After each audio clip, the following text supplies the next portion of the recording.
everybody. I am here with the lovely Angel. Aren't I, Angel? Yes, ma'am. Yes, ma'am. The lovely Angel. And he wrote me something. He said, Karen, I have found my golden ticket, so I want you to explain what that all means to you. All right. I'll start from the top. Have you looked at my paper that I sent you at gotfoot.com? What's that, sorry? Not all glaze over that. Looked at what? Well, you can pull it up. You can pull it up. Go to gotfoot.com. Okay, well, you didn't send that to me, but just to explain that, we'll just explain, because you are talking about, well, I can't say it very well, but TIWANAKU, Bolivia. Well, I'll tell you how I got to there. But can I just say one thing? Angel, I'm going to stop a minute, just one thing. I asked Angel to change his headphones, because he just sounded a bit... But this is in Colombia. It's near a lake, it's Bolivia, and you carry on now. So why do you think this is your golden ticket? Angel? No, he's gone! 1 second. Right, after explaining all that, I've got Angel back. Angel, say hello again so they know you're there. I'm not here. So why is this your golden ticket? Well, let me start from the top, for anybody, and you can follow along. Anyone can type in gotfoot.com as long as I own the domain. Basically, you don't have to believe me, but just accept it as my belief. Number one, there is this thing called the Antikythera mechanism, which is honestly another one of my not fantasies. Oh, do you think that's what this is then? You think this is part of that? No. Oh, okay. Carry on. I don't think it's part of it, but I think the civilization or the knowledge at the time was congruent, was working with it. First off, do you know on this green earth where we got the measurement of the foot? No, last time you hadn't worked that one out. Do you know now then? Well, I think I do. There was a time in the past, you just have to accept this as there was a time in the past that a civilization felt that the frequency between the sun's movement and the earth, it's actually not the sun's movement, it's the fixed stars in relation to the earth, have a rotational period of 365.222 days. Now, that number isn't what NASA agrees with, and it isn't what the Gregorian calendar agrees with, and it isn't what the Julian calendar agrees with. But none of those matter to me, because I'm working with what the people of the time felt. So the people of the time used 365.222 days as their year. Now, according to some of the AI things, that's what they call the sidereal year, or something like that, which is basically the relationship between the fixed stars and the Earth. And I agree with that, because the Antikythera mechanism agrees with that. And as we have already, well, I don't have to prove it, other people have already proved, the Antikythera mechanism is more accurate than NASA or the Julian or the Gregorian calendar. So, accepting that, a civilization in the past used the math that is incorporated into the Antikythera mechanism. And they also used the math of 365.222 days. Now, that can be found... Just asking, in case people don't... How long is it now? 64 days? 200, 300, whatever? No, it's 365.222 Right, so they've added a couple of days on somehow.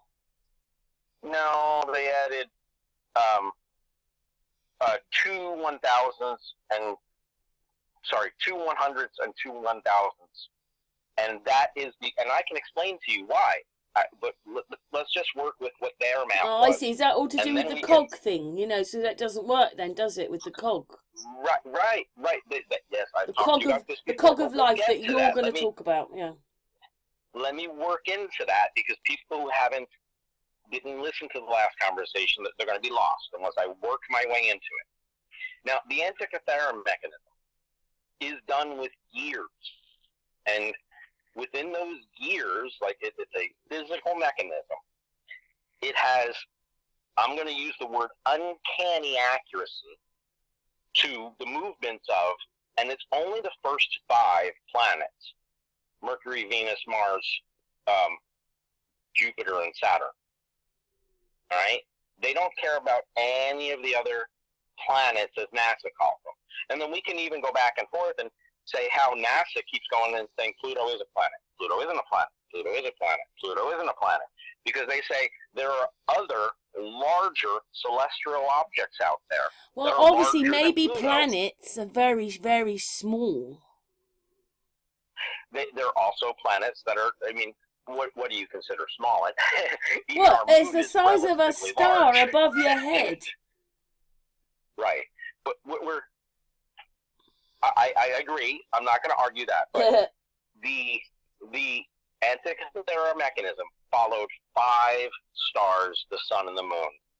And I also believe the pivot point or what do you call it? Actually, I'm going to call it the, it is a pivot point. You know how you have 2 pieces of metal come together and there's a hinge there? That, while it may not be an luminescence, could be what causes our eclipses. But that's a deeper discussion, a philosophical discussion. I can't prove that. What I can prove is the Antikythera mechanism is uncannily accurate to the movement of what are referred to as the wandering stars in the Bible.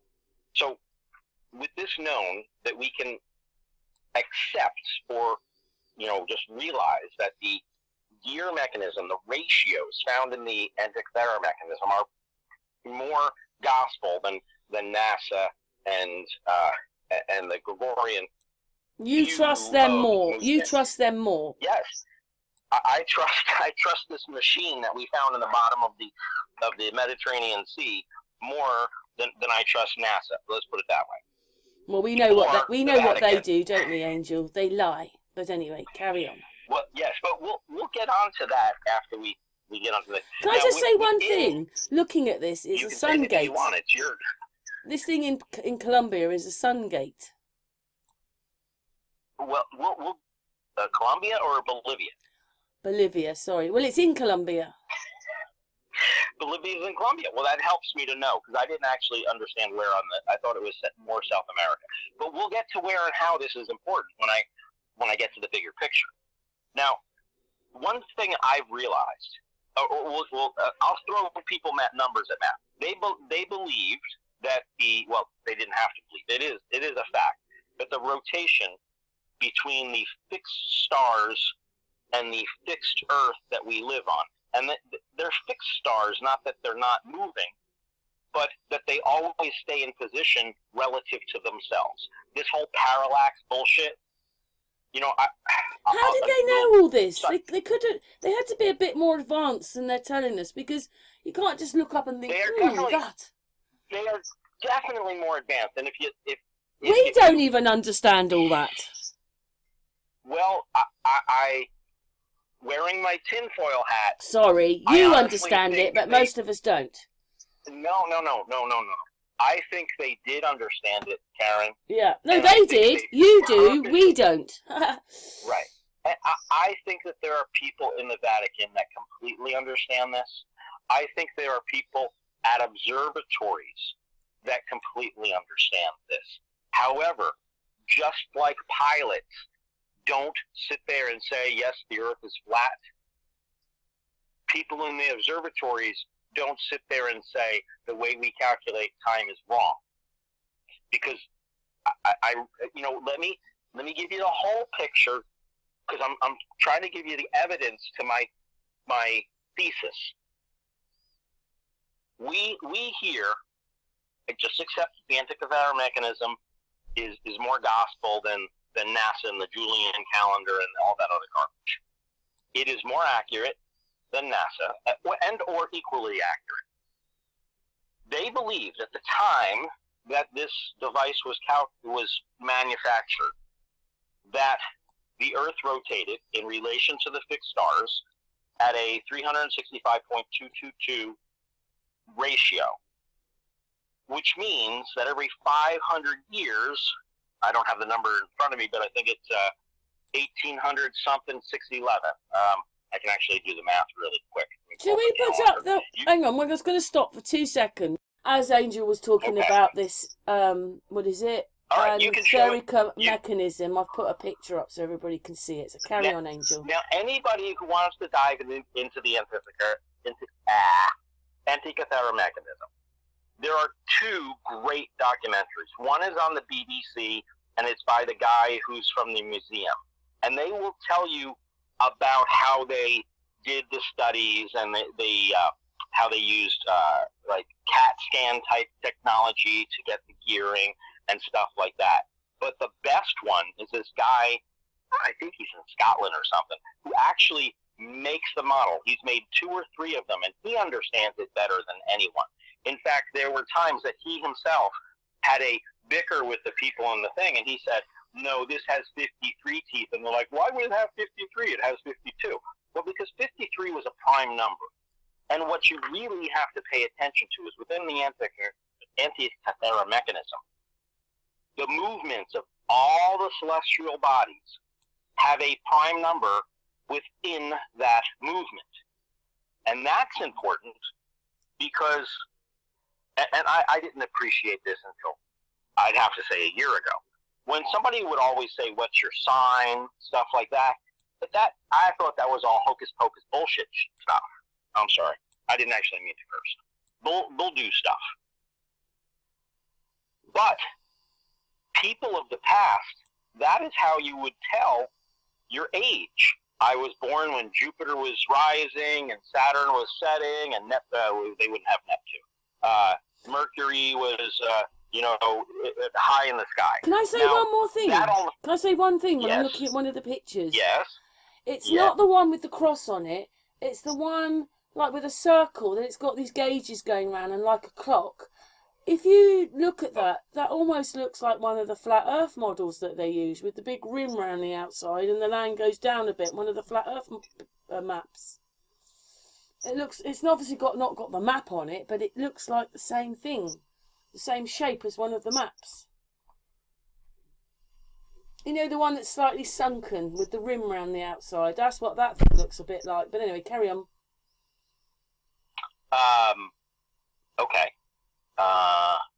So don't you think that's incredible, though, that this was found in this place when we have them down as a very poor country, blah, blah, blah, and they were able to do this? It doesn't, none of that, you got to look at it doesn't matter how poor the country is, because I really think that this device was from thousands of years ago. You can't look at what's there now. You have to look at what maybe was there in the past, but it doesn't even matter because it was a piece of art, just like they had the Baghdad batteries sitting in museums up until people realized they were batteries, and then now they're in the basement. But there was a time they were on display. That doesn't mean that if there was a fire in that museum and 100 years from now people were digging through the rubble and they found the Baghdad battery, that antiquities in 1800s were using or even knew what the Baghdad battery was. It just means that it was in their possession at the time. The Antikythera mechanism may have just been in these people's possession at the time. You look at what it was found on. It was found on a boat that had lots of, cups and jewelry and golden this and that. It was basically a boat taking things from one museum to another museum. It doesn't mean they knew what they had. They could have had a laser in their possession. They didn't know what they had. They just had this really cool clock in their possession. That doesn't mean they were using it. It just means they had. Well, often people, like for instance, you don't think the Egyptians built the pyramids; they acquired them. I think they were in their backyard. Yes, I don't think they had anything to do with the construction. And in fact, when you try to project how did they build them with the limited technology they had, or why would they build them, and you watch all these ancient alien stuff, and they're like, well, the pharaoh did this for this reason, and pharaoh tomb things say that they had to have a secret hidden door here, and that's why this path is there. They are projecting what they believed the Egyptians were thinking upon the structures. And that gives people, oh, this path that goes to nowhere was there to divert tomb robbers, which first off implies that it was a tomb to start off with. Second off, it assumes that the pyramids had anything to do with the Egyptians or pharaohs. And C, it negates people from actually looking at it as a physical structure and potentially a machine, because they are mentally thinking, oh, that path was there to distort people from finding a treasure, which no one has found any treasures, bodies, or anything. And on top of that, they covered up by saying, well, it was really just a monument, because the king was obviously buried in the Valley of the Kings, where they found tombs and mummies and hearts and livers and stuff that were separated out into different jars, and royalty shit and masks and all that stuff, where there were tombs. And I'm not saying that pharaohs and kings and Egyptians didn't have tombs. I'm saying that the pyramids are not tombs. Yeah. And we are it's a machine, isn't it, Angel? Belief. Angel, it's a machine. Well, it is a machine, but I can only prove to you it's a machine when people actually look at the structure. But today, right now, I'm really getting back to how and why I'm going with facts instead of projections, and I'm trying to show you that we are missing. I guess the best thing to do is pretend we're missing that all everything our I'm history. talking about. Well, we can get into that, and honestly, Karen, one thing I'd like to work at is with some of your intelligent viewers, that we can reconstruct and use a Java version of the Antikythera mechanism, or acquire a cardboard version, or even somebody What's out it there made can out make. of? Is it brass? Well, it was technically bronze, from what I was told. Bronze. But there are two physical models that I know of, and there are people who have done it with, you can print it out with wax, with plastic on a 3D Oh, right. printer. So I see. Do you know what? I'm just looking at some pictures, and you really look like you're in a watch. It is a timekeeping device, but it's not a timekeeping device of the day. It's a timekeeping device of a calendar. Right.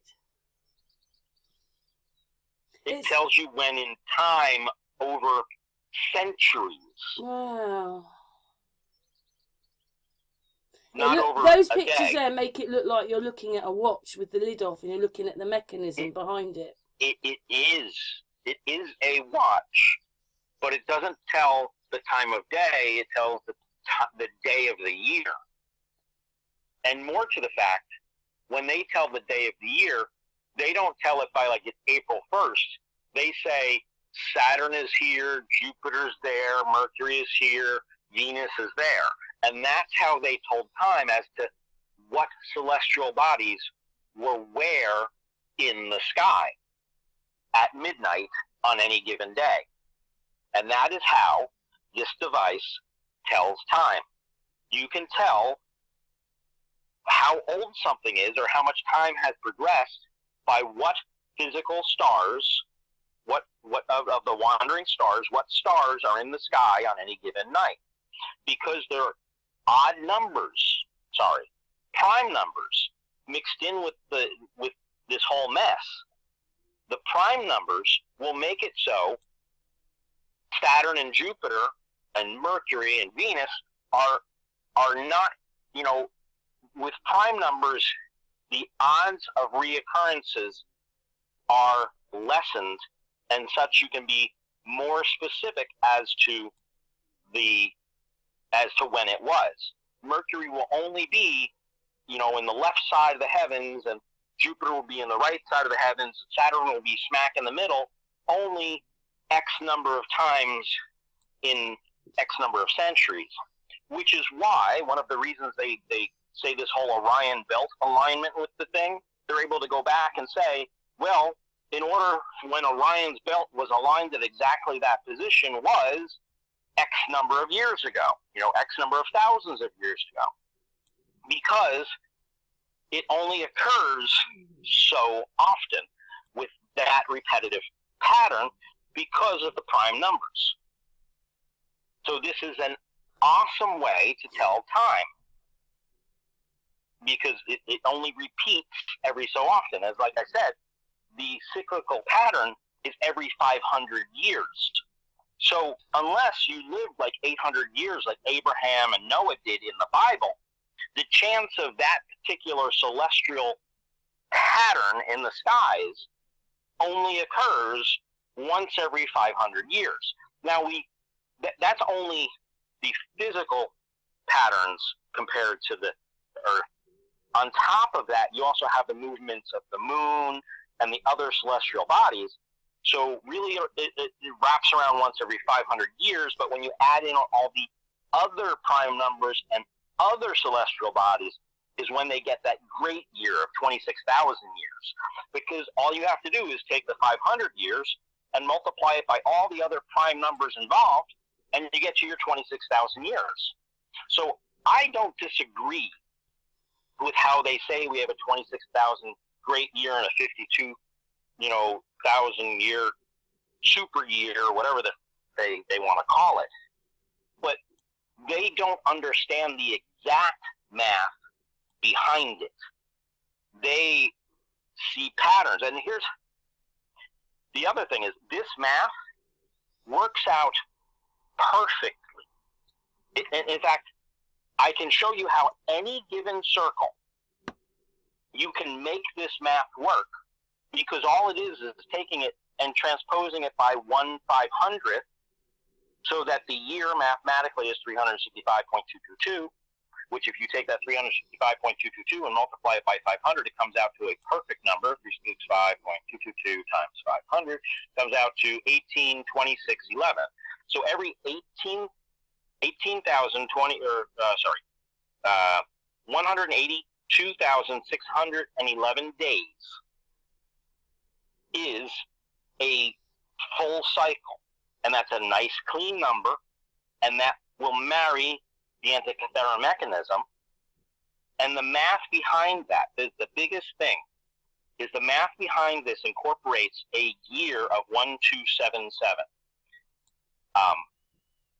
That number is hidden within the 365,222. You can, take 365,222 and break it into its prime factors. 1277 is in there.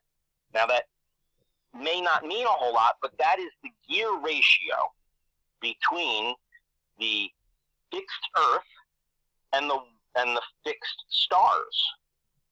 And if you incorporate that gear within there, this thing works out perfectly. I almost believe that, like in the movie The Dark Crystal, that the projections, I'm going to say projections, that we see in the sky may be a mechanical device, and or they worked out this math perfectly, and or God decided to put it here perfectly and gave us a timekeeping device in the sky. We have ignored paying attention to the sky, and we pay attention to our phone. Now, one thing, and you can Google this all you want, is back in the 1700s and 1800s, where my country was being founded, and yours, your country was coming around too. The way that the timekeeping for the trains, because the trains at the time were the only thing that mattered about time. No one else really mattered about time. They, when they sent a letter, it was sent by horseback. So it wasn't an email. We didn't have coordination of anything other than trains. It would take weeks trains to get there, couldn't it? It did. But trains were the breaking point. That had to be accurate across Unless the whole they had system. durables. Well, even durables. Well, yeah, if they were going to America, it could take a week, 2 weeks, couldn't it? 3 weeks. Right. It would still take time. It's not like I send you an email and I call you up and I say, hey, did you check your email? You're not going to get it. So there was no necessity for time to be accurate. However, with trains, they had to be accurate across the entire continent and or the entire Is that why some of country. those clocks in Europe look really weird and almost look like one of these? Well, I can't tell you why they looked weird. I'm just telling you that at the time trains came around, they needed to synchronize. No, I'm saying. System. Oh, I forget what I was saying now, but yeah, right. Carry on. They needed a way to synchronize the system across counties, across districts. You know, a train coming from Edinburgh and a train, I don't know, whatever city is like 20 miles from Edinburgh. They needed to know when each one was leaving, otherwise they would have collisions when they were sharing the same track. Now, you can look into this. All of the trains, I've checked it in India, I've checked it everywhere. All of them got their time off of a celestial observatory. Because the only way to tell time, the only way to actually, I'm going to use the word read time, is with an observatory. Even today, when you go to all your places that you can get your time from, you can set your clock to on your computer, they all originate at an observatory. Even NIST gets its information from the National Observatory, because you can't tell time from Earth by looking at the sun, other than noon. And even then, as Globebusters have pointed out in abundance, the only time you can tell is noon, because everything else is kind of a guess because of your visual bubble sphere. Yeah, the different time zones. Your local bubble sphere of how you look up, you can only see, approximately 8 miles, the way the sun migrates across the sky. It doesn't move linearly. It moves, so the only time you can tell is noon. And to be honest with you, it's hard to truly tell noon. But from an observatory, at night, when you have the sky, you can tell when a particular star transverses a particular imaginary line in the sky, and or a 90-degree angle from the Earth. And using that is the only way they can set time. And then from there, that time is echoed out.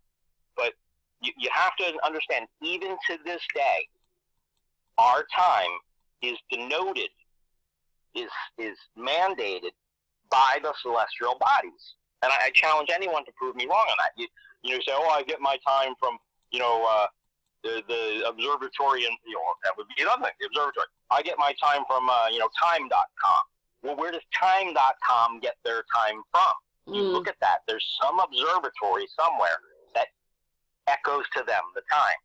Now, I know I got off on a little rabbit hole here, but the synchronization of time, we didn't even appreciate until we got trains.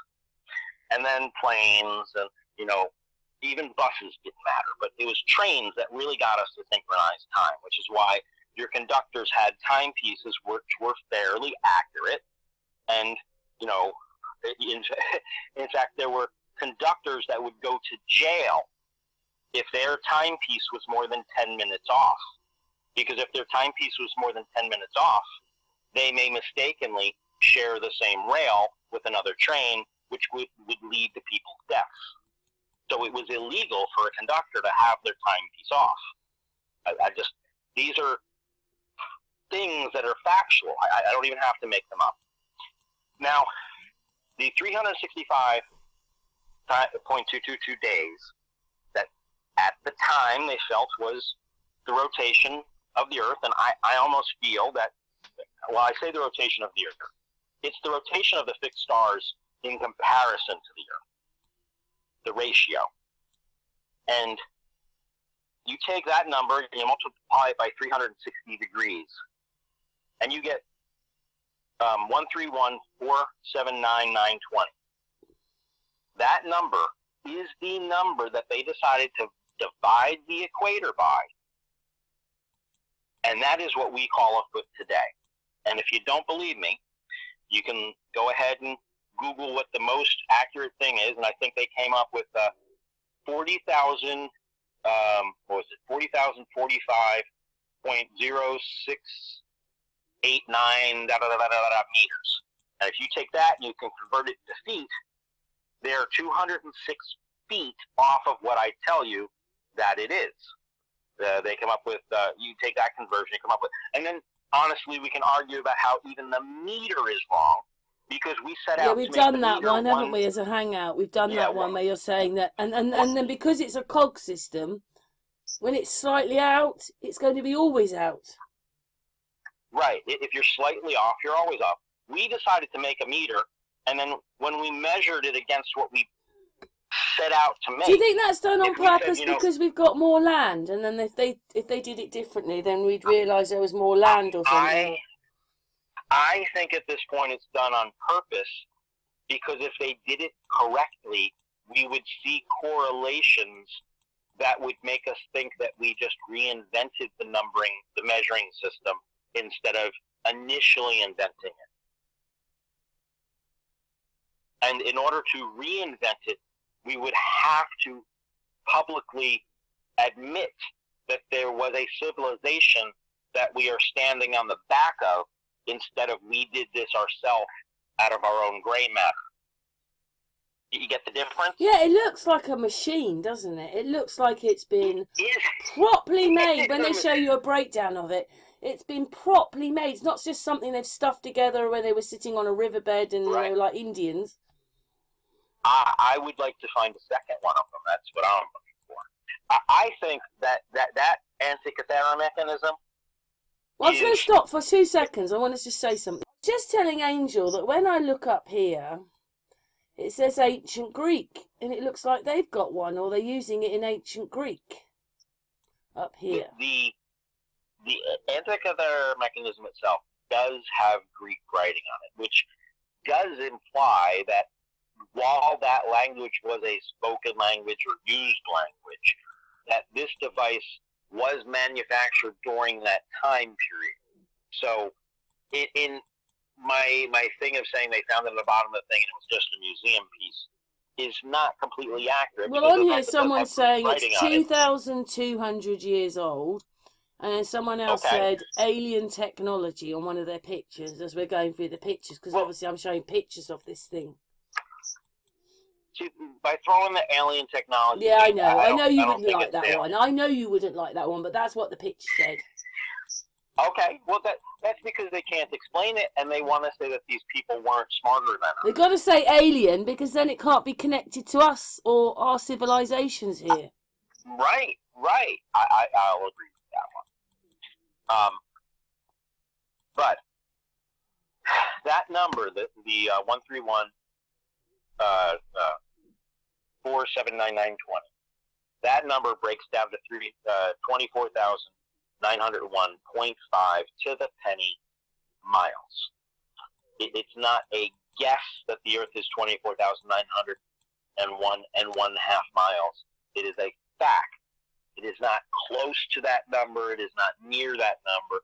It mathematically is that number, because that number works so that on each of the days, 365.222 days, and 360 degrees, hypothetically, if you were standing at the North Pole, you would use that like a, the numbering system around this, the equator would be your meter, as if you were using a compass or a protractor.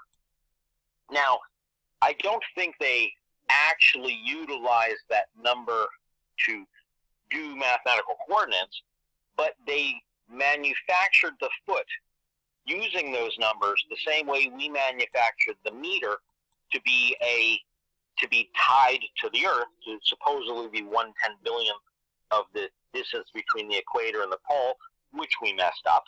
And instead of correcting ourselves, we just stuck with the mistake, which I already said I don't think was a mistake from the beginning.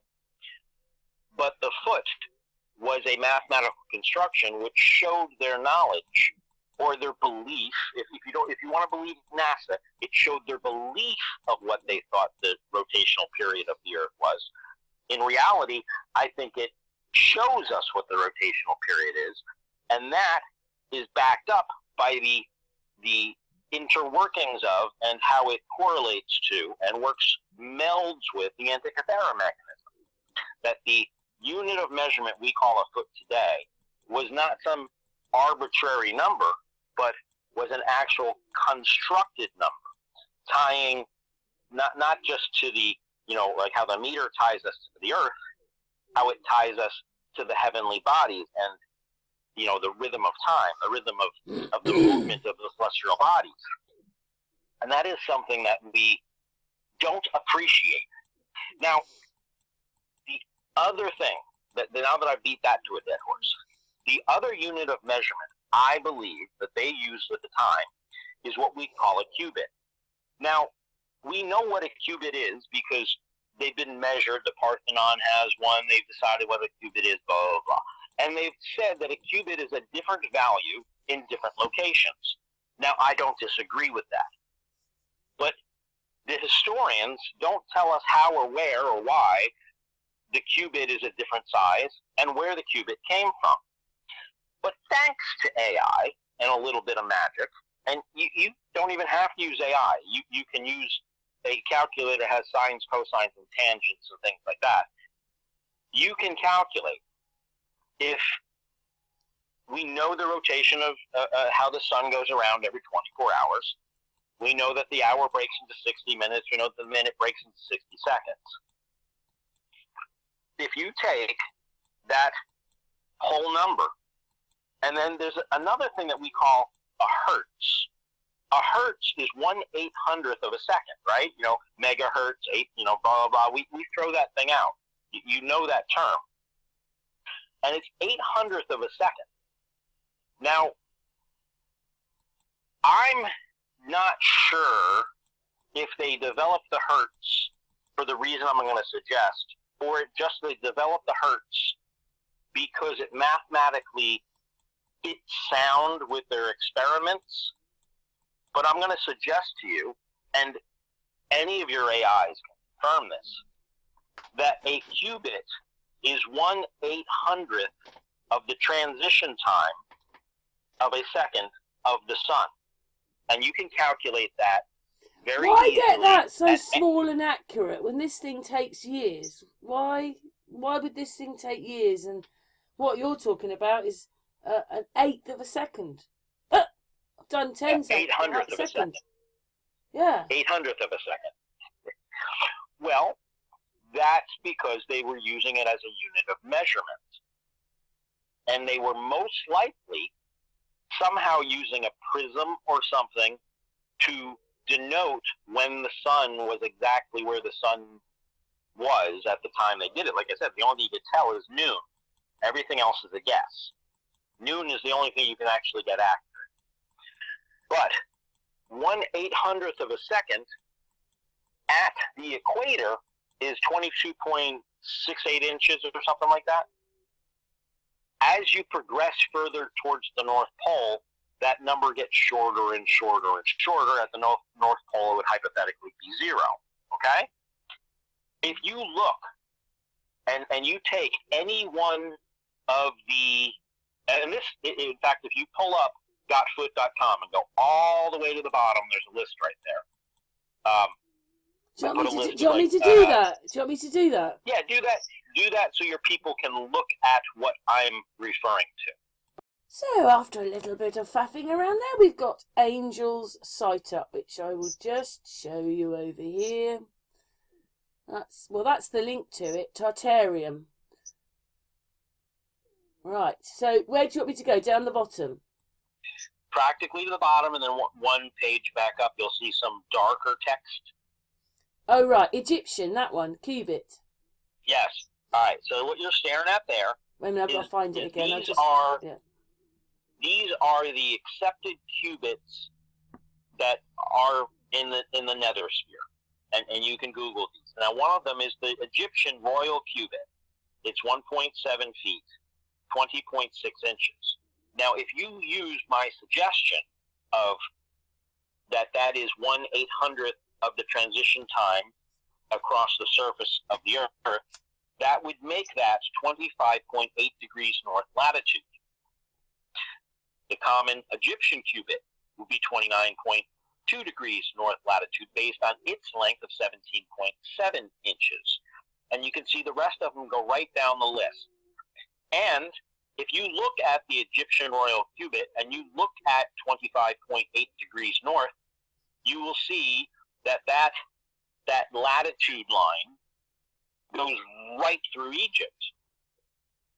The Mediterranean cubit, or whatever that one, Mesopotamian cubit, goes right through Mesopotamia. The Greek cubit, you notice it's a tiny bit longer because Greece is a tiny bit further south, goes right through Greece. Roman cubit, right through Rome. And the biblical cubit, I had to figure that one out. Luckily, the AI helped me. That goes right through Jericho. Jericho would have been the world court at the time, biblical times. Jericho was the world court. Hence, any measurements that they dictated out would be their cubit, 17.7 inches. Now, I think it's actually slightly different than that. As far as one of those was 17.6 and one of them was 17.7. This particular list, I let the AI pick it out for me. But either way, you can see how the length gave you a guess of to where in elevation you were based on the length of the cubit. And I believe that we will find that they used at some point some sort of a transit type system, the same way that our surveyors do, and they probably use some sort of a prism type system so that the sun would dictate to them how long it was. They didn't have to whip out a ruler. They probably had some sort of a prism, and it would, snap lines on the ground, and for 1 minute at noon, they could mark down how long it was with uncanny accuracy. Now, where and why I was going with this, and what I told you my magic ticket was I asked one of the AIs to look through all of the monolithic sites they could find and find me as much evidence that they like to use 100 cubits as a measurement. When you were in a Zeppelin, when you were in a dirigible, and you looked down upon the ground, they would have a building in the middle of their courtyard, in town hall, that would be 100 cubits in length. One of them being the Parthenon, located in Greece, is 100 cubits in length. And I didn't even make that up. They say that. They say that the Greeks say that it's 100 cubits, and that's how they determine the Greek cubit. And if you ask your AI, how long does it take the sun to transit in Greece over 1/800th of a second? Sorry, 1/8 of a second. 100 cubits would be 1/8 of a second. They're going to tell you it's about 181, be a multiple of 10, 1,810 inches, whatever that breaks down into feet. I guess it would be 150 feet almost. Yeah, be about 150 feet. And you'll see that the Greek Parthenon is 150 feet. And they say, historians say, that that's 100 cubits. That's how they denoted the Greek cubit. You notice that is 1/8 of a second transit time of the sun. Now, what I was telling you that I found my golden ticket is I asked one of my favorite AIs to find me as many correlations that show that they knew the length of the cubit. And one of them they found, the other thing is I had to yell at it because it kept telling me things in Peru and Bolivia and stuff like that. It kept giving me a cubit that was smaller than 22 inches. That's because it, like many others, assume that our Earth is more of a globe than the area equidistant map, or the AE map, which is actually not area equidistance. It has another name, but I just call it area because it's easy for me to remember. And as such, the cubits south of the equator are technically longer, if you believe the flat Earth theory. And what, in the north to the south, you mean? In the north, it's wider than at the bottom, you mean? It's wider at the bottom. If you look at the AE right, okay. map, okay, 1 arc second south of the equator is actually be longer than 1 arc second, north of the equator. And I don't mean longer in time. I mean longer in distance. And this one particular, it actually found me 5 of them. But this one particular one was the one that found in Tiahuanaco or whatever the hell it is, Bolivia. I can't pronounce it.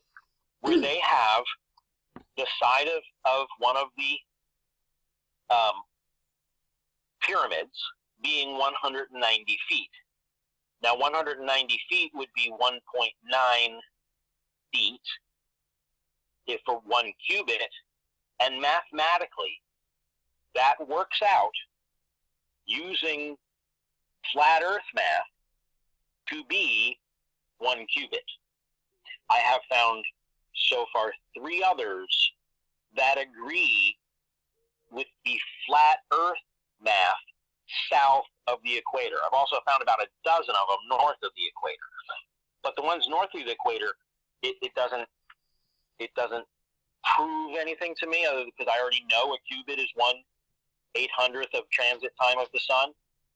But the ones south of the equator, I have not yet found ones that get smaller as you go towards the South Pole. They get larger as you go to the South Pole. And you and I know what that implies, where the globers can scratch their head all they want. Yes, it's not a point, is it? It's not a little round point and the sun's going round and round you on a 24-hour day. Can I ask you one thing? That was my... Can I ask you one thing? Sure. You say here, before you go, anyone who can see why the 7 is so special. Is that because I added them up? Is that because there's 2 big circles and 7 little ones? Or is there 7 on there? I'll tell you why I think the 7 is important. Should we go back to the picture of the actual machine? Because then you can tell me. I'm going back to the machine. Well, go ahead. You can go back to the machine. But we need a picture. I'll tell you what I believe, but I can't prove it until I actually have a working model and play with the math. Is that the internal motoring system of the Antikythera mechanism uses gears with 2, 3, and 5 prime numbers. If all the prime numbers within the gearing system... So basically, what that looks to me is, because I don't know nothing, I'd say that was the sun and the moon are the big circles, and then there's, you said there's only 5 planets, didn't you? But maybe there's 7. 1, 2, 3, 4, 5, 6... Yeah, the 7 would include the sun and the moon. Yeah. Because those are wandering stars. We call the sun a sun, but it is still a wandering star. And the moon is also up there in the heavens, and it is something that is tracked by that device. So those are it tracks 7 things, but of those 7 things, we current day refer to 5 of them as planets. But they just refer to them as celestial objects. They may not have called them planets. Don't you think it's really strange that you can go back and they'll say sometime in the 1800s that person made that thing with the little planets on top, and then it went round and round, and then they could see how the planets work. All that seems more basic than this. Well, when you say this, what is... Well, the antheric mechanism. Antikythera mechanism. Antikythera mechanism. I just like to call Anti-K. I give it a name like Anti-K. Anti-K came to dinner. It's like Aunt Flo. But I can't get over, because obviously I've looked at that, I've seen many pictures of the cross, but I hadn't realised that how much like a clock it was, even if it's wider. But when they looked at it, it looks like a clock inside. It is a clock, but it's not a clock for telling the time of day. And this thing's free energy, isn't it? Yeah. How would they know how to do that? Well, that's... I mean, they that don't is, teach us again, anything like this. I mean, they might tell you about the machine. There it says 2,200 years old, but that's someone's video, and most people don't know what right. they're talking about most of the time. But they don't tell you the implication. It's like it's like when I can't think of a good analogy, but like a cop pulls you over and they say, you know, "Hi, Karen, I noticed that your registration on your other car is expired." Well, number one, I'm driving down the street with this car and this license plate. You must have been spying on me, watching me, and observing me to know that I'm the person in this car, that my other car's registration is expired. You know, it's like they had to have known something in order to get to the spot that they were at. They knew lots of something. Whether this particular civilization created the math or just carried it on from a previous time, that would be speculation and theory and hypothetical. What I do know is that the device does exist. It's more accurate than our Stellarium software, NASA, and the Gregorian calendar, and that we really don't appreciate it for what it is. Also, I think in the long run, the only way, well, I don't want to speculate just yet, but this device shows us that there is a rhythm to the movements of the stars. It is not this, I'm sorry, I should say the planet, because the stars are fixed. But there is a movement and a rhythm and a synchronicity to it. Something that NASA wants us to think doesn't exist because we're spinning around, flowing here, going and those there, stupid and we're never people in the same position twice. with probably bits of wood. Well, they want us to think we're never in the same position twice, when in reality... Or that we've been even much more advanced. Well, that true. They don't want us to think we've been much more advanced. They want us to think that the people sitting there at NASA headquarters and the heroes! NASA's yes. The heroes. Well, not in my world, they're not. They are. I think they should be arrested for what they've done. Well, but you'd have to... I don't disagree with you there. Come on, we're talking to here, and well, Angel used to be very into NASA, didn't you? Oh, I was very into NASA. I was very believing, and I liked technology, and I liked that we knew where we were and what we were doing. But when you moved a few years ago, you got rid of all that, didn't you? Yes, I did. My bubble was burst in like 2017, and maybe even before that. It had to have been before that, 2014-ish. I'd have to look back. You needed to change direction because you needed to teach the world that the pyramids were a machine. Well, this set of pyramids, at least. I can't speak for all of them. Yeah, the pyramids in Giza he's talking about. The ones in Giza, yes, that's the one. Does that machine help you at all with the pyramids? Well, could it help you? Well, like what it's set up for? Would it help you with the pyramids? I don't think it would, as far as help me to understand what the pyramids do. However, it does really show that the unit of measurement they were using was the cubit. The cubit showed duration of time. In fact, in sections of the pyramid, when people actually get to believe me that the cubit shows a duration of time, in different elevations of the pyramid, they change the length. And I think that will be showing us when I prove what the pyramid is doing, the medium within the structures. I'm telling you, there's water in some areas and gas in other areas. And arcing. And arcing, but the gases and the water, the liquids, will have different, like, sound travels faster in water than it does in a gas. Sound travels faster in pressurized Yeah, and you water. don't know either if some of does. the tunnels, you know, underneath maybe when it's capturing all this stuff are wider and smaller, do you? You don't quite know all that yet. These are correct. But soon as we can, you know, clearly show what medium, whether it's a liquid or a gas in certain areas, I think we'll be able to back engineer, knowing the speed of sound in each of those mediums, to their qubits and or their locks, showing you that they knew in this particular medium, you know, they relayed information, but the information doesn't make sense unless you understand what they're talking about.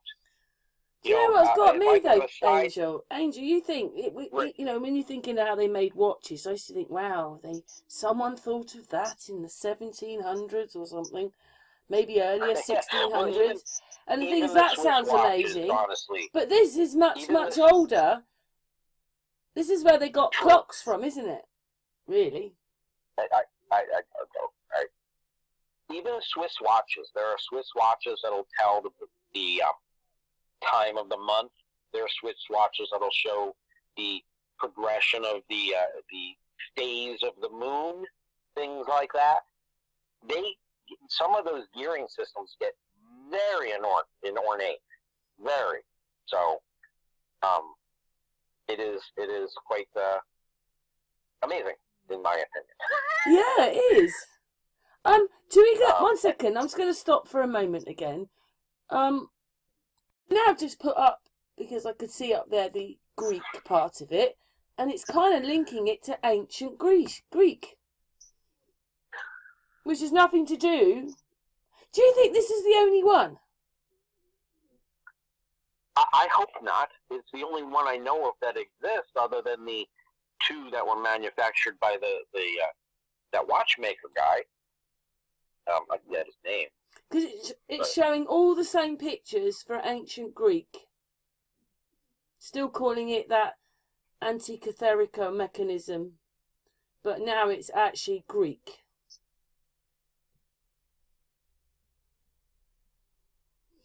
I mean, it says here who made the model. Do you want to see who they say made the model? Let's have a look. We're going to just look. Well, I just go over to the computer to look things up. And where did they find this, Angel? At the bottom of the Mediterranean Sea. Oh, I see. Well, you know, I made a video about what I thought where the big flood was. I made this video. You can see it all over Google Maps. So you remember we used to do those hangouts with artists about electrical arcings. He'd say it would hit the earth, and it could be a meter, 10 meters, a mile, 3 miles, 10 miles, 20 miles away. The arcing comes out. The arcing going in was, you know, you get fruit and vegetables and trees. The other one, you get all the ores. Anyway, talking about all that, and he explained, well, when I saw the Himalayas, they had a huge, great arcing, which made the Himalayas go up. There was a sea on the top. The sea must have been huge, then flooded everywhere. And it went out, obviously, near Russia, Japan, all across there, down into China, and it ran all into the Middle East, and it went across to Spain. Halfway through Spain is where the land changes, and it went on the top part of Africa. And you can see almost in the pictures where the water, I mean, you wouldn't want to be in it, you'd be dead. Great big swirling of water. But then that water caused the Caspian Sea, the Mediterranean Sea, the Caspian Sea, the Black Sea, the Mediterranean Sea. The water seeped out into the seas. So you imagine there's probably tsunamis. This is probably where you lost the land at the bottom of Florida, because there's trees out there. And it goes on. It probably nearly killed us all. But I couldn't say when it happened. But that's what I think happened. That's the big flood. That's the Noah flood. Well, that could have been. That's what I see. I made the video. It's on the channel. But they found that at the bottom of the Mediterranean Sea. So obviously by Greece then, because they're linking this to Greek. Well, that Antikythera mechanism is a city. Yes. Wow. Near where they found it. A bunch of sponge divers went down looking for sponges, and they found a shipwreck. Found in 1901. Yeah, it says found in 1901 oh right, in Antikythera, Greece. It was found there, so that's why it's called the Antikythera mechanism. Now, if you type in that word Antikythera mechanism and working model, you'll come up with a video with a guy. All right, let me find it. 1 second, stay there. Let me find it.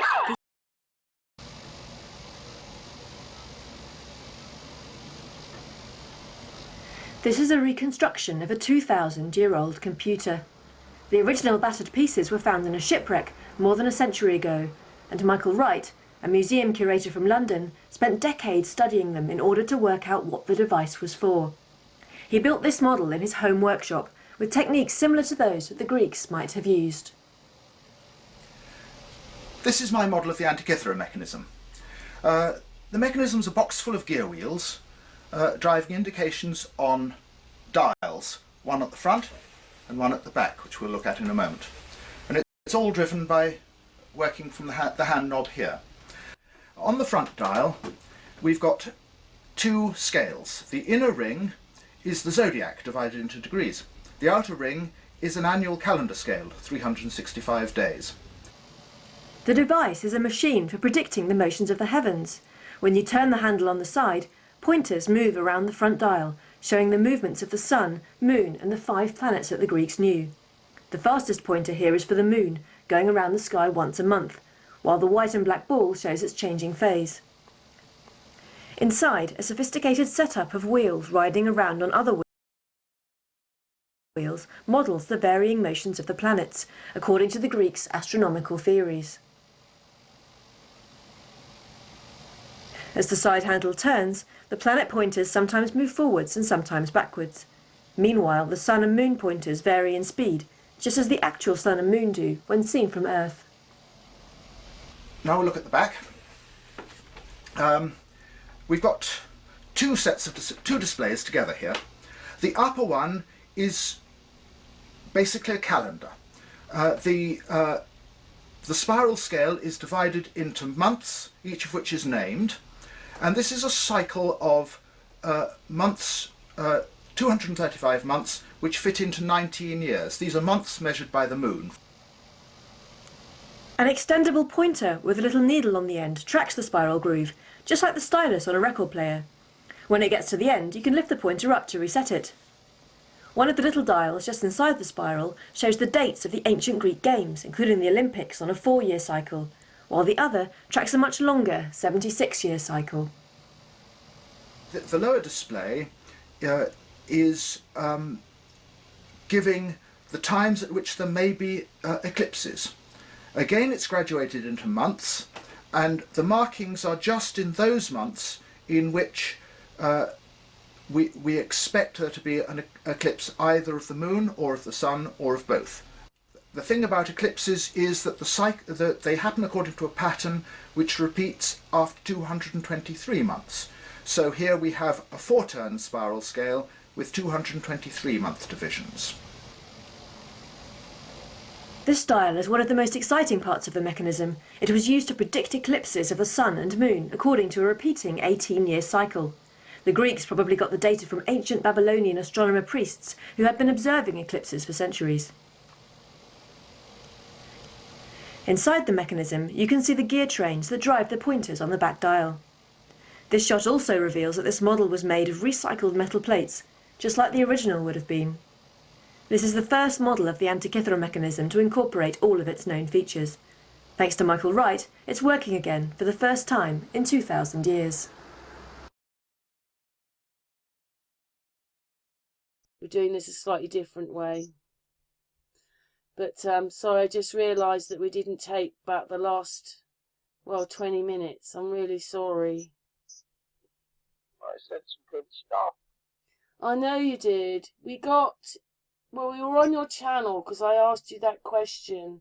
On there it says about man fears, but the pyramids fear man. You can. We were Well, we can go over that again. Yeah.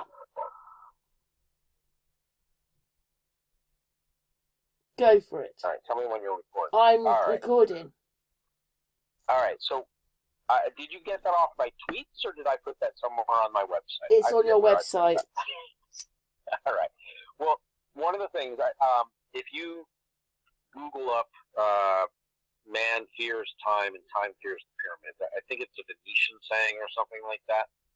Man fears time.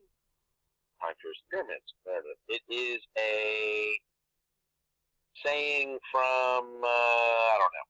It doesn't actually say who said it. However, I expanded upon that, and I just said that the pyramids fear man. A, because it's like a rock, paper, scissors thing. And B, because the pyramids are constantly being destroyed by man. They have stood there for, they say, thousands and or millions of years, okay? Thousands and or millions of years. But yet, within the past 100 years, we have made more modifications to the Great Giza Pyramid than have been made in 100,000 years. One of the largest things that's in your face is the grand step. Okay, they took this thing, which had function and form, and plastered it over to make it a great step. Now, I understand that a couple of dozen people out there, their goal was to get tourism and tourism dollars. And they probably, honestly, have a plaster molding or somebody measured that out really well before they did it, so they actually have the map. But they plastered over a piece of it and made it a grand step because there's no way a person could really traverse into there the way it was shaped as a big funnel. It just doesn't work for tourism. How are you going to, they would have to have, honestly, I think they should have put plywood and not damaged what was beneath there, but that's because I'm a stickler for what was there, not what is there. I'm a stickler for what it did as opposed to what they're changing it into. Also, right after you go through the area they like to call the pre-chamber, the antechamber, there was also a reverse wedge in the ceiling. And that also, I feel, as we reconstruct what was going on in there, that was also communication. And I think they covered that over because I don't have to think why they covered it over. They covered it over. They've also made modifications in the area of the northern shaft. They've made modifications in the subchamber. They did, quote, repair work. Now, I understand when they run a conduit with lighting and they put a fan for ventilation, but when they make physical changes to it, you are not letting people see what was there. You are letting people see what you want them to see. And that is one of the reasons why I say the pyramids fear man. If we let the pyramids, if we don't let the pyramids speak for themselves, they're going to eventually change what the pyramids are. And I would expect sometime down the road someone to get a $100 million grant to rebuild the pyramids, and they go up there with a buttload of plaster, and they'll plaster all over the sides of pyramids, making them, nice, smooth surface pyramids, quote, as they were, and they'll put something on the top of it reminiscent of that museum over in France that has the pyramid out of glass, and they'll put a big light on there like they have the Luxor in Vegas, and they'll say, this is the pyramid that Pharaoh Khufu Turanamis II would have really liked. This is what, it looked like before it didn't look like this.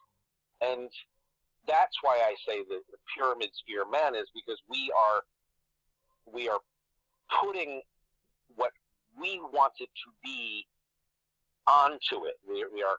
Yeah, they had to break it a bit, didn't them. they? They had to break it a bit and cover things up. Yes. And only by retro removing all of the modifications they made, both medically and when I model it physically, do you totally see and understand why some of those cutouts, some of those niches, some of those things were the way they were, because they had function, form and function. Some of them, I also believe, may have had some communication. And I'm not ready to believe that the Antiquities in Giza actually understood what they had. But somebody at the Rand Corporation in Santa Monica there may have understood what they had and called them up and said, you know what, could we give you an extra grant of $1,000 just to plaster up this one place and, make it go away? We just don't want somebody with a micrometer or one of those little gauge things go there and actually figure out the communications in there, because that would show a prior civilization. And since we can't bury it in the bottom of the Smithsonian like we do the 6, 7, 8, 10 foot tall skeletons, we can just ask you to plaster it up for us. Can you do that for us, please? Do you know what's quite amazing? Obviously, the video of the Antikythera mechanism is going round, and the moon phases are going round. But and thank you very much to Joe Merchant, who made this video and put this information out anyway. But it's so mechanical. It is extraordinary, mechanical, and uncanny. And so are the pyramids. Accurate. Yes. But people don't understand how accurate they are until they understand what function it's performing, which goes back to all these little niches and grooves that they keep covering up. If you don't understand the flow of the system, the pieces that they covered up mean nothing. If you think it's a tomb, if you mentally walk into it thinking it's a tomb, then what they, quote, repaired seems logical. If you go into it thinking it's a machine, like if you were climbing through the insides of an old steam engine, you want to see the casting and the rivets. You want to see the little pressure nozzles to let some of the steam out. You want to see the scoring on the side from where the coal was in there burning and burning, so you can visually get a feel for what was occurring. Now, if I tell you the steam engine was really a big casket, and I take off the wheels, and I take off this, and I take off that, and I change it, and now I can tell you it's anything I want. Oh, this was something that they would put 4 or 5 people into, and they would cremate them all at the same time. No, because you removed the other pieces, so you can't see it for what it is. Like I was going with the carburetor.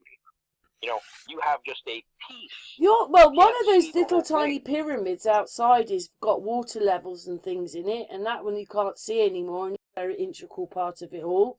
So you don't really know what the other ones were because they've been destroyed. Oh, I do. I can totally.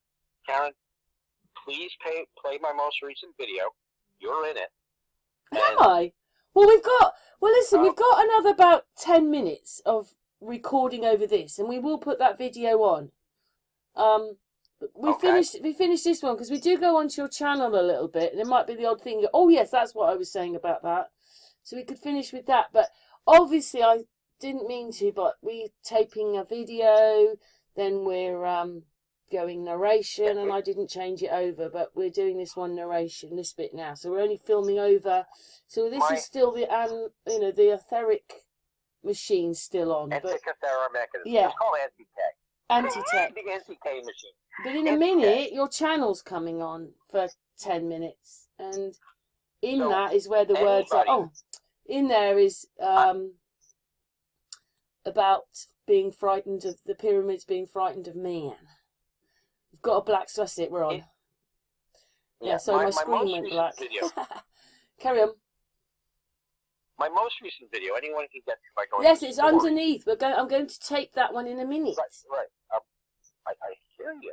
I'm just telling people so they can get there. Story.greatgizapyramid.com. Just story.greatgizapyramid.com.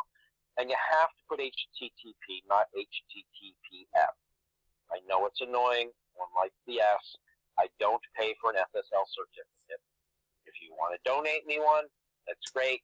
But don't, if you hit it with the S, you won't get anywhere. You have HTTP. Old school. I have an old school web server. Anyway. And because in there it references it, you also probably want to pull up on a separate web page, Karen.GreatGizaPyramid.com. Me? Yes, what I said. Oh wow! You never told me.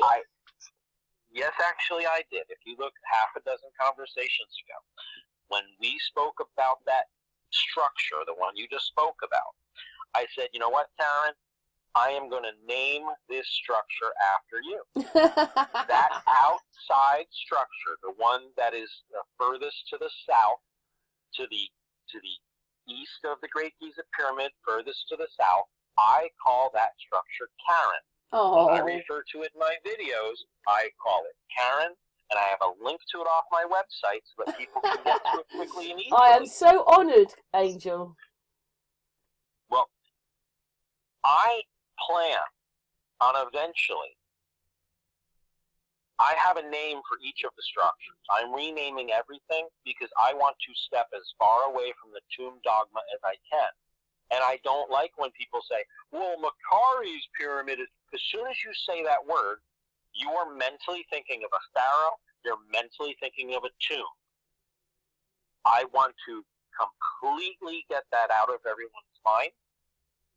I've labeled them A, B, and C. The first one is named Anna.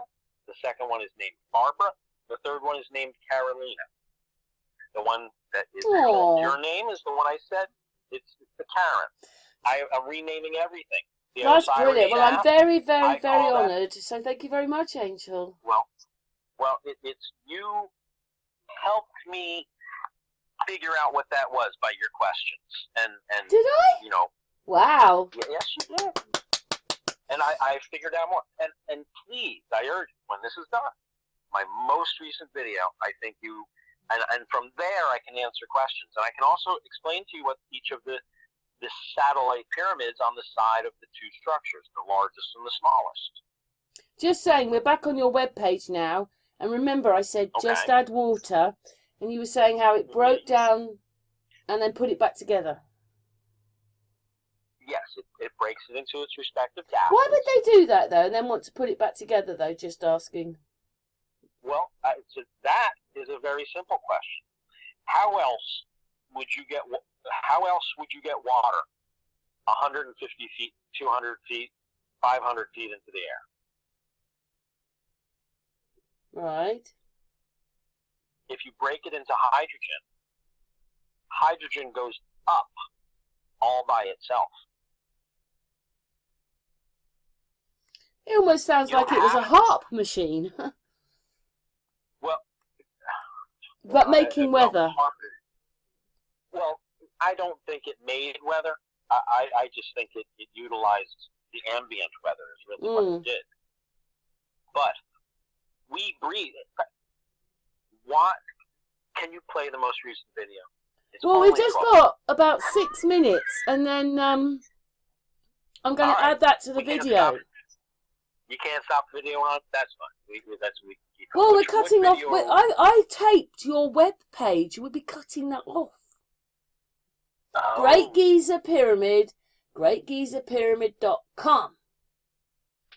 Correct. Put that in your computer, and you will find Angel. Well, that's it. At least where you get to a very old, poorly written web page. From there, I have a bunch of links. YouTube is pretty much where I have all my current stuff. I have to rewrite everything. Maybe I'm going to let AI do that. I also, I have a lot of ambitions. I just don't have a lot of follow-through. But by renaming everything and getting people away from the tomb dogma, hopefully I'll get people to see it. Now, I started by naming it with names because I was going to make my own fake tomb theory where I was going to say Queen Anna had her son up here, and her son had a dog, and the dog dug the hole. But the Giza Antiquities people realized the dog dug the hole, so they covered it over. That's why it's covered. And I was going to point out all the anomalies within the structure via the story I told, and would account for the pieces that they don't want you to know about, like the hole that is about 10 feet deep in the area they like to call the King's Chamber, and the hallway off the side of the antechamber that goes about 10 feet in, which actually I have a really good video of on that too. And I'll tell you where to find that in a few moments. Where else? What about We've just got to the bit where it says, man fears time and time fears the pyramids, but the pyramids fear man. Yes. It's just got a few more minutes to go, and then we'll put your video on.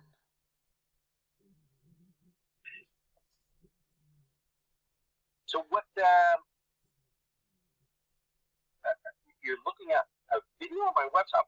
Yeah, I was just going through your website, see, but a lot of it is links, or even links to get to the blog, the blog. So you're just scrolling through it? Yeah. Some of those links I haven't updated in a long time.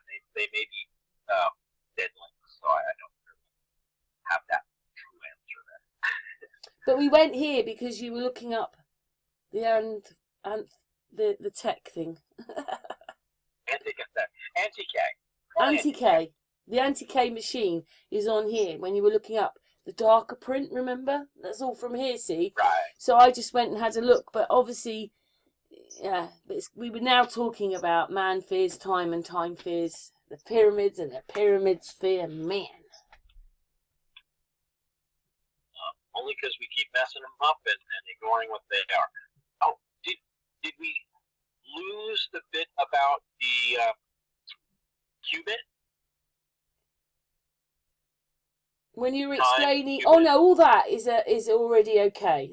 That's an hour. Oh, good. Because that is pretty important for people to understand. And I think that we use the hertz because we wanted to piggyback their system, and we wanted to say that Mr. Hertz decided to go with. Why wouldn't he have gone with 1,000? Why would we have not used 1,000 units to separate the second into 1,000? No, we decided to do it into 800. Why? Why did we? But I suppose when you look at it, you're looking at things from today, but they weren't using that then, were they? Well, they were using the same measurement, but for a different reason. And I think we piggybacked their measurement and decided to give it a new name and attribute it to somebody else and say they discovered it, as opposed to they said, this is a unit of measurement that was being used at a time in the past, so I'm going to start using it, and then they attributed it to him and said he invented it or came up with it. They may have just reused. It's like the person, there's this guy, Larry, that runs the website GizaPyramid.org. And he's not a bad guy, but he's very, very tomb-oriented. Even though half a dozen times, just like you will have people say, the Earth's not flat, the Earth's not a globe, but then they'll turn around and say, well, when the Earth spins this way, just like they mentally fall back to the globe.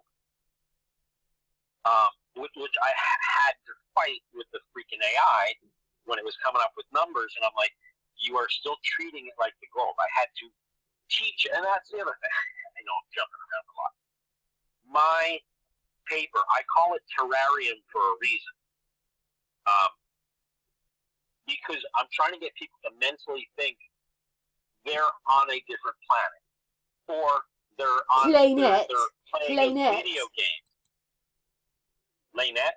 Planet. Well, we're not a planet, are we? Playnet. Gotcha. Oh, a Playnet.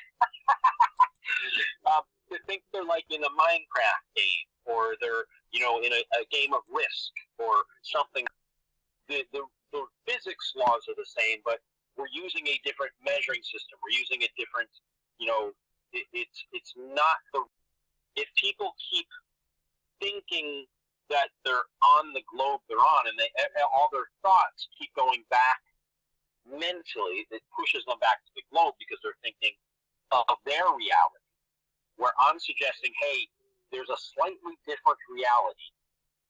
So think of it, help your mind as I'm telling you a story about like another planet, another planet, whatever. And I want you to mentally think that, you know, we're watching not Red Dawn, the one where Arnold Schwarzenegger goes to Mars. Total Recall. Okay, think of it. We're watching Total Recall, and the math that they're using. We're talking about Mars. And as long as you follow my story, like you know Romeo and Juliet, you're following my story. But hopefully, somewhere down the line, they're going to say this story is closer to reality than the reality I live in. Because in my reality, a foot is 131, 479, 920ths of the length of the equator. You take the equator, you divide it. We've come up to your video now. Okay, so I'm going to be quiet while you play my video. And I'd like to hear, you can pause it if you want and ask me questions as long as I can hear too. But I'd like if you could ask me questions about it because I can expand on it even longer. I tried to make it short and sweet. Okay, well this video is finishing now, so I'm just going to stop it.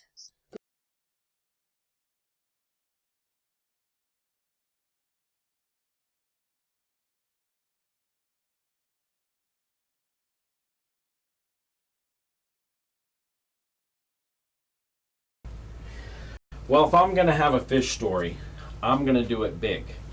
Where others think that they've figured out the Giza pyramid, I've figured out the entire system. So, let's start at the top. If you go up to Khufu's Diner and around the corner, you're going to find these big openings. One of them they like to call the Tomb of the Birds. They look like spillways in the LA River Basin. They also call them M1, N2, and N3. They're about 82 feet in elevation above sea level. I'm working with the consistency here because these structures are not all at the same elevation. So 82 feet above sea level is going to be about 3 feet above the opening. More importantly, it's going to be about a foot or two above this right here. That is actually the inlet for the system, but we're not going to get the specifics here. Water will come into the system. We'll actually go through that back chamber that they recently found in the back there and then cycle down through. This will maintain a pressure within the system at all times. Gases will be allowed to come up and through, but they will have to fight down below ground level to get out, maintaining a pressure within the system. The opposite side of the system is going to be over on this side where it's within the third structure. Again, it's all one system. This is actually above the water level, so the pressures in here have room to play. This opening is actually within the water when you look at the pool. Let's go over the water flow real fast. This is my whole fish story. The waters that originate up here are going to be maintained at an elevation, which is why we found all the sand and stuff here, at about 82 feet and brought in. They are going to be allowed to have a pool around the side of it, but we'll get into that when we discuss the resident ambient frequencies and forces that we're playing with. Like, Tesla said, there's energy all around us. Quickly, in a nutshell, this structure, if you go to surface.greatgizapyramid.com, you can see how it was engineered with a sweeping pattern to pull and quarantine the static electricity to the top 2/3, primarily 1/3, kind of bubbling it right in here, to be honest with you. This system was designed to push the static electricity up and off the system and actually create a barrier that would pull the frequency from up there down here, but the static electricity off, so that the waters within this system kind of get a sense of euphoria that they're at a higher altitude. And we'll get into that when we talk about the condensation, which is occurring within this. The way it's engineered is to collect the condensation, pull it down to the bottom, where it's continually broken and condensating to enrich it, to pull it over to the third structure, which is containment. This structure is actually doing something just like that.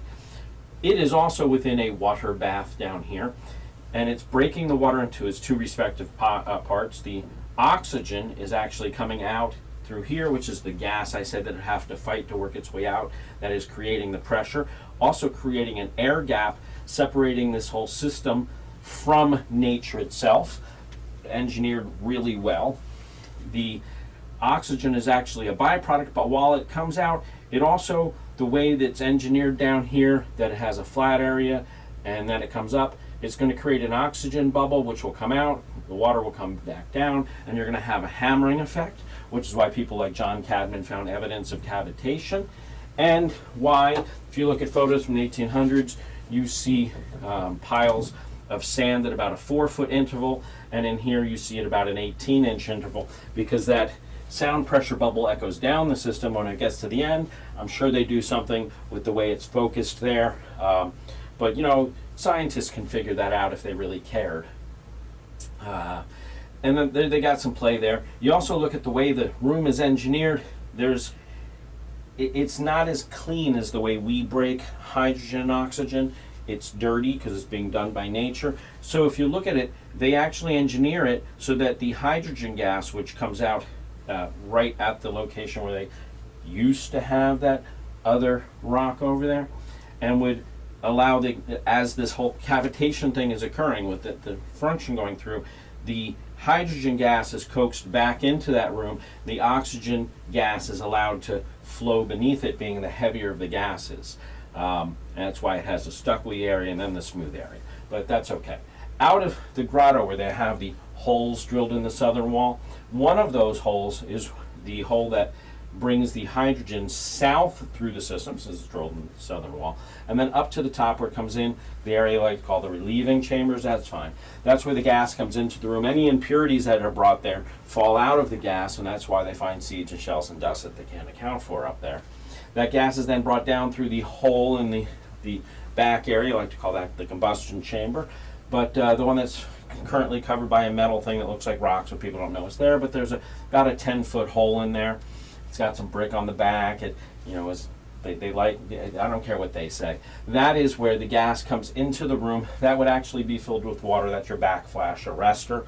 That allows the reactions within the room not to get back and echo through the system, and we have a huge explosion, but all the explosions are kept within that room like a furnace, which is why people like John Cadman point out that there's evidence of explosions within the room, because when you get hydrogen in there, the only conduit that goes outside is this one, mixed with oxygen and nitrogen. It's right here, stuff we're breathing.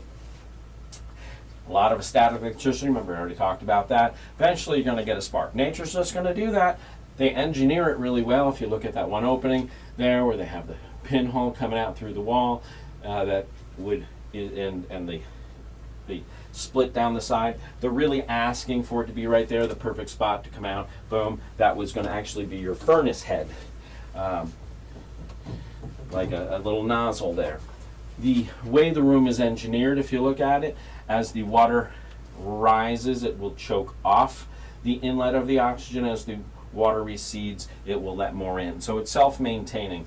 Now the waters within here don't stay there. They're going to go flow down through the system and, fill and wash, rinse, repeat. Now, what you don't know, what you may not see, is that as this goes on and on and on and on and on, you're actually going to be enriching the water itself to be heavy water, something we didn't even know about to the early 1900s. These guys are actually using it. They already knew about hydrogen and oxygen, the two gases they separating, they're actually already using them. From here, I told you there were at least 2 pipes. One of the pipes from there, because you're going to have a buildup, actually goes to the room outside. You can get to that by going to Karen.GreatGizaPyramid.com, and you can look inside that room. That room is designed so the gas comes in through a little hole, fills the room to create a pressure to equalize within there. So that pressure is going to be forcing down, so this water isn't just flowing out, because this area down here is under pressure. Remember I said that. So it has to equalize that out here. But the way the room is engineered, that it comes out and will allow, when the water is in there, under pressure, to spill out of the room and then down and flow out the side here and maintain that flow and come back down, go towards the Sphinx. Now, the stuff outside is just as important as the stuff inside, because in here, one of the other things that does when that water is flowing out is it also flows into here. And this is like the pressure valve when it gets too much. In here, you'll see that where the conduit comes, well, we can get into the communication later. Let's just focus on what happens. This water under pressure, the non-overflow amount, is actually brought into here and flows into this room. So this is enriched water coming into here. This is actually going to be doing 2 things. Number one, the hydrogen at first will bring some hydrogen into here to equal out, but as the water comes into here and fills, it's going to choke it off, and this is going to be maintaining pressure. Oxygen is going to come bleeding off of this one by the way the system works and the way that electrons move is going to come into here, and it's going to be pushing down on the surface there, creating a surface tension which will bring the ambient surface tension up as if you're raising the water. But the water can't go any higher because this pool here bleeds off this side, so the water is fictitiously under pressure but spilling off before it can actually achieve its heightness, which they're tricking the water and then causing the condensation, which will occur within here, to be the capture to bring down and do it again. Wash, rinse, repeat. This is a very well orchestrated system. And the ground for the whole system is the area I like to call the Osiris shaft. That's the only word today that it goes down to the water table. The way that it's designed is we have one pool of water around this structure, that is the grounded pool. We have a second pool on this side. Oh, and by the way, the grounded pool is maintained at an elevation before it gets into the little runway there where it goes down and spills into the area I like to call the Tuapre room. You know, the smoothened edge walls there, so the water comes in, that it doesn't echo around a bunch. I would love to actually hear what water sounds like in that room. I mean, like they say, ducks quack doesn't echo. I'd like to hear what water sounds like in a room that is engineered so it doesn't echo. That would be pretty beautiful. It's maintained at a higher elevation until it cuts down. If we pay attention to elevations, you're going to see how this whole system is designed to maintain the product they're looking for, the different variations of the heavy water. And I say variations because I think you're going to be working on different polarities of the heavy water and maintaining them. This one is going to be an environment kind of like you're in that Westinghouse big Van de Graaff generator. This one is going to be as if you're in space at altitude. This one is actually grounded, but it's less than this and more than that, and it's perfectly engineered that way. And that is the containment vessel, so it's a happy medium. I can go into more. You're welcome to just opening your mind to my fish story. There you go. I will be glad if you can show me a hole. I'll be glad to tell you where they either fixed it, or thank you for showing me something that I didn't know, because your input will help me to get us to get the 100th monkey, so we stop thinking that this thing is a tomb. Thank you. Have a good day. GreatGizaPyramid.com. Oh, station identification.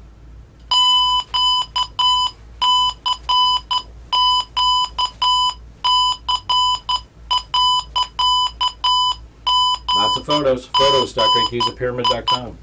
Videos.greatgizapyramid.com. YouTube.greatgizapyramid.com. Anything you want. GreatGizaPyramid.com. So you had asked me before we played that, what the three satellite structures next to the Great Giza Pyramid, and the three structures next to Carolina, the third structure. So which one now is my name? Which one now is my name? Yours is the one that's next to Anna. Do you want me to? Shall I get a picture of that up so that people? Because hang on. This is Angel's favourite room, well, one of his favourite rooms. There. This is Karen. Oh, your phone's ringing now. Yeah, but I can't stop that. This is Karen. Yeah, this is under my name. Yeah, but this is the room that they've closed down now. But when you're looking at it, it would be one of the little pyramids. Well, what looks like a little pyramid. It's one of the only ones that's left, isn't it? We can get to that by hitting X in a second, but I want you to see something while you're staring there. What you should be looking at the bottom, a little bit to the left of center, there's a hole in the wall right down by the floor. Oh, yeah. Do you see that? Yes, I do. That's the inlet hole that I was talking about in my video. You'll notice that hole is within that well that's at the bottom of the ramp. Do you think that bit's been changed there? Like it's got they changed that? Well, I think they had to break through it. You see that slide that comes down to the left of the picture? Yeah. They had to break that to get in. And if you notice, if you take, you're looking at a 3D picture, you can actually rotate it if you want. You can count about 7 pieces of cement that are not part of the structure that are positioned on the wall. You can see them. I'm sure they will fit like puzzle pieces right back in there because that was actually designed so that was like a funnel or a breathing tube, if you think of it like that.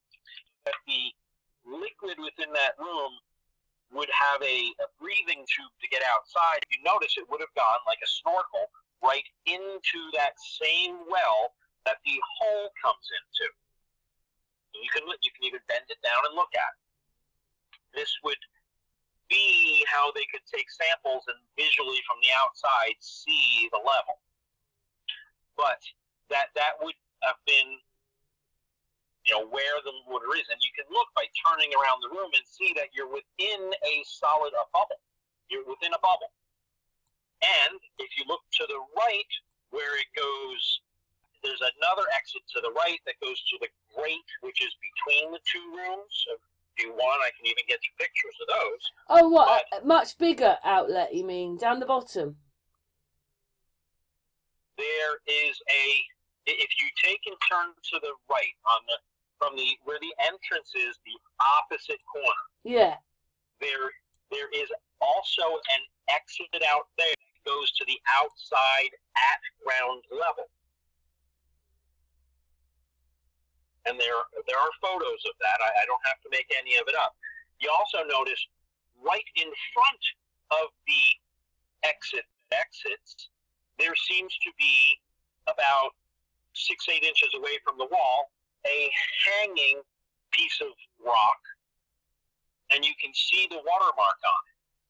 This would allow the pressures to play in the room, and to allow when there's too much pressure, the gas, which I'm going to suggest to you is hydrogen, would be able to bubble its way out. You mean there's a stone? There's a stone in there. You mean that? Well, I can't see what you're looking at, so when you say well, that... Well, the man has got his back... He's looking at the entrance, and he's got his back to the entrance. And then to the right of him is a stone covering up this sort of hole. Well, not covering it up, it's in front of the hole. Or are we looking over there then? Where are we looking? I'm looking... So we've done the bit with the slide on it and the steps. Where his back is, there's a hole down at the bottom. And if you look up above it, you notice that there's a top that goes down into that same area. Oh, what, in the stones? There. Oh, right. Above the stone Okay. that's placed there. There's a hole in the wall, you mean? Right. Correct. And that would go down to the same area. They would meet. Behind there, at an elevation above the second rock, you see where there's a split there. You got like 3 levels there. Like between, it would probably be at the same elevation between right behind the middle elevation of rock. There's an opening that goes out to the side. What this would allow is the liquid that's up, you can almost see where it practically would get up right above where it could spill over into that hole, but it wouldn't matter because it's filling from the back also. But that would be its high level mark.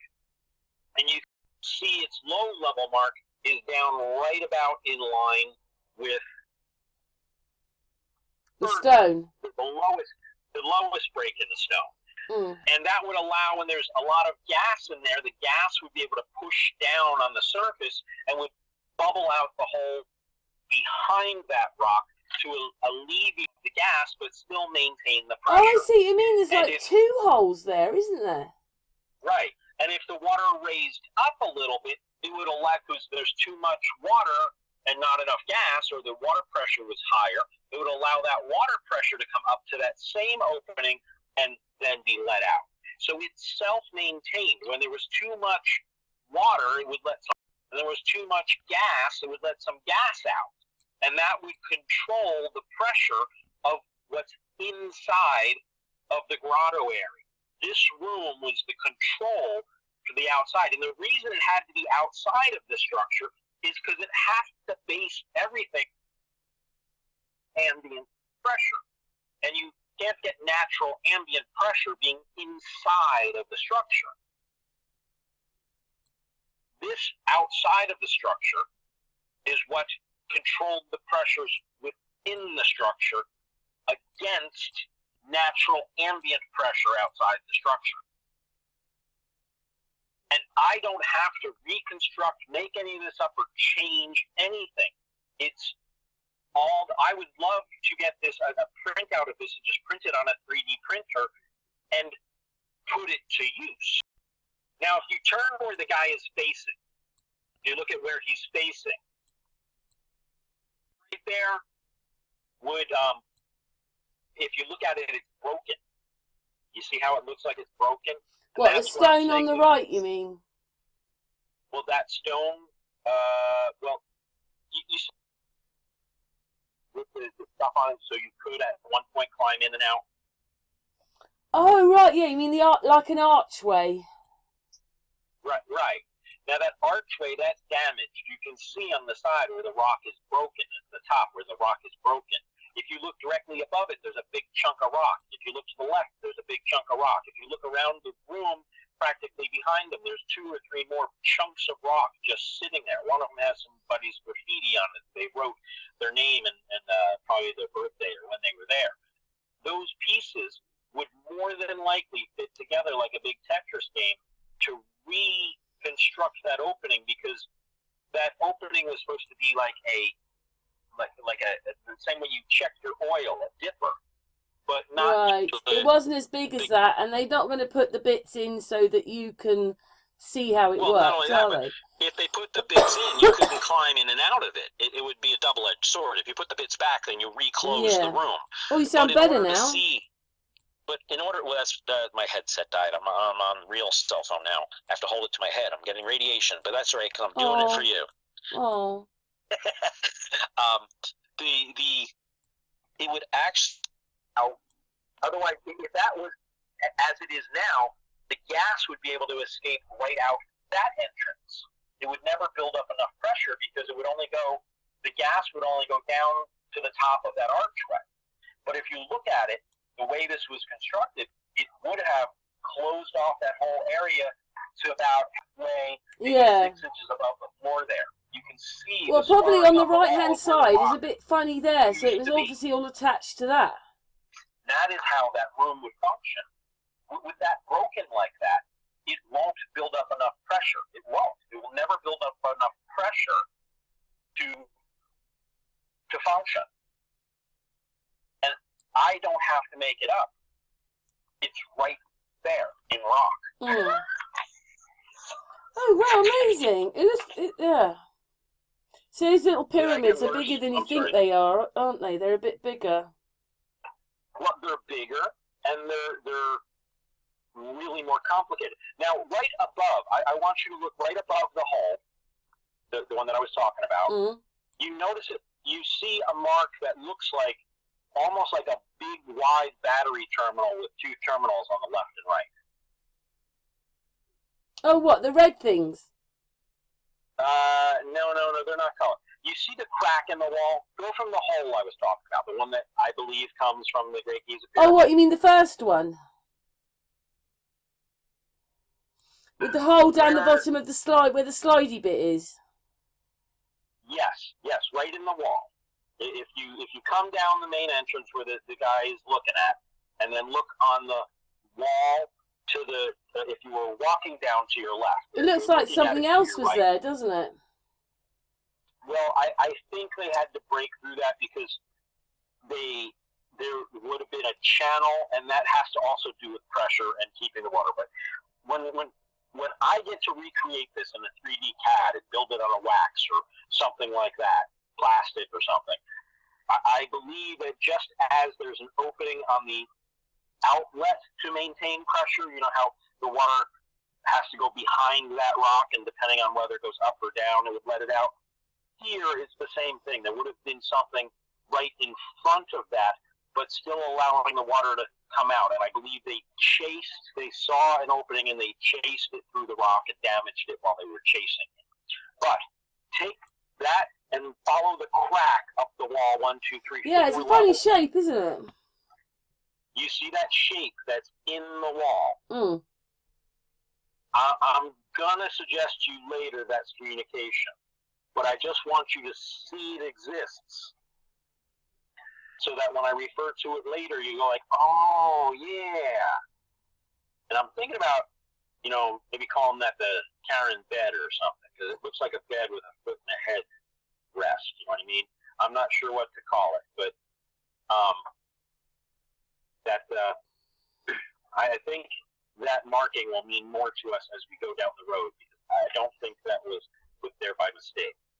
Also, if you want to get into some little bit of communication, in the subterranean chamber, if you look at the ceiling, it looks like 3 squares separated by itself by a little bit, just like in the king's chamber, where there's the exact same thing of 3 squares against the wall, the ones that don't make sense to them, where they look like 3 squares that are joined together.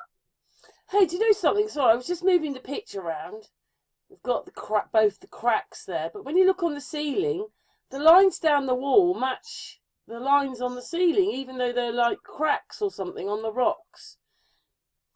I noticed that, and I'm not exactly sure what it is, but if you also notice there's a dimple up at the top where it starts. And what I think might be occurring, but I'm not sure yet, is you might get condensation of a gas up there to a liquid, and that they wanted to give it a path to, follow itself down the wall. But the way that only the one against the far wall looks like it actually brings it down. If you I see, on the wall, how there's a that thing one- sticking on the wall and the ceiling. That's what you mean, the dimple. Right. And if you follow it to the far side, it looks like it coaxed whatever that was. If you took a spray bottle and put it there, just followed what the drip of water would do, it looks like it comes down to that first step, and then it looks like it actually goes down behind that second step, and then it looks like it's brought in, and you can almost see where there's a bunch of the discoloration that looks like some liquid was then represent pool. And if you look right where it drips into it, that is where I say you can see the water line right at that exact spot. So I'm not sure that was damage. I think that is more construction. And they didn't always do things neatly. They may have wanted to be more with nature. I don't know. There may be a rhyme to that pattern, but you can't dismiss if you took a little spray bottle of like 409 or something and sprayed it up there and then just watch which way the drips go and follow them. That's kind of where it would go. It also could be that the marking there, it may be that whatever condensates is more acidic or something. And maybe it's the drips over the years etch. As every time it drips, it takes a tiny piece of the wall with it. I don't know, but that's more assumption. We'll find out when we actually get some function going, when we actually put it to play and model it. Stop thinking it's a tube. Now you'll also notice the elevations in here, the steps. We're going to marry them up in time with the different elevations and different parts of the structure, because I think those would be your watermarks of where they could tell. And I say they could tell, but no one would ever be in this room after it was constructed. It would be sealed. But when constructing, they needed to make sure they made things at certain elevations that echo the elevations inside the structure. Otherwise, the pressures wouldn't work correctly. You know, if things aren't at the right elevations, water is not going to find its level properly. Bubbles aren't going to, you know, this thing was mega well engineered. Yeah. Amazing room. And this is an amazing room. That's my Karen room. The Karen room.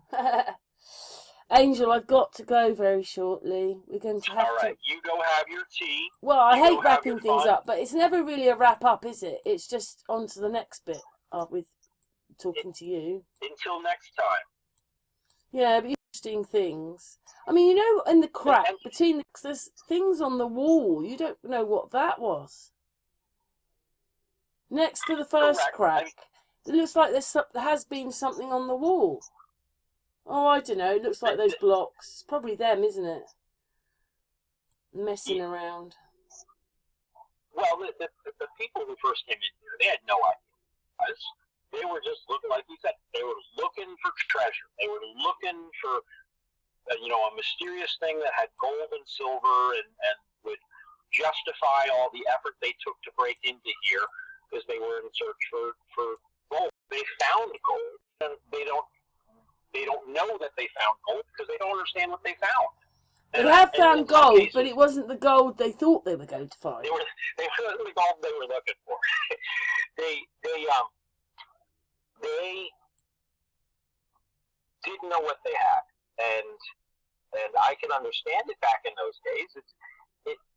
Have you seen the movie The Planet of the Apes, the second or third one? No, anyway, I don't watch those ones. There's a group of people that found an unexploded missile, and they think it was a gift from the gods. So they have it on an altar, and they bow to it, and they bring gifts, and they have an unexploded missile, and they are bringing it gifts because all they know is it came from the heavens, and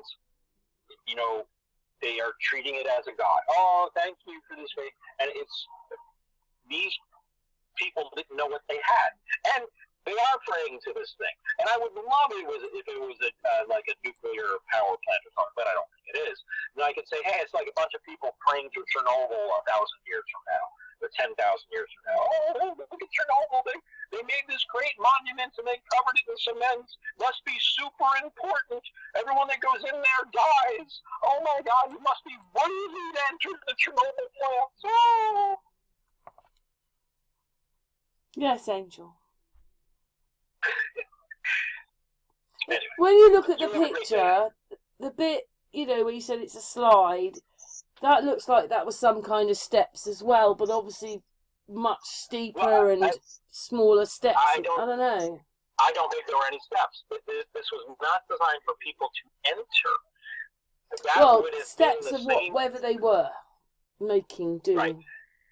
Not human steps. This here would have been synonymous to the upper one in the middle structure, where it would just be exposed to the outside world. Because it needed to have the pressure of the outside world, 14 pounds per square inch or whatever it is, pressing down upon it.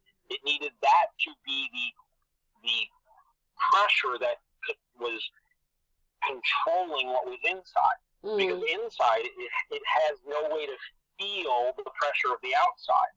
So it doesn't have a pressure relief valve.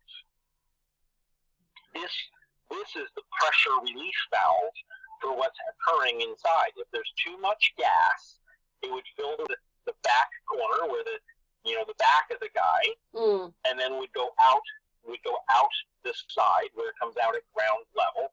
And if there was too much water, it would fill up and do the same thing. And they can tell what it is from the outside looking into the hole. They could see the water level. I'm not quite sure if they wanted to touch it, because I do think the water would have been charged, but they could still be the water level. And most likely take samples if they had to.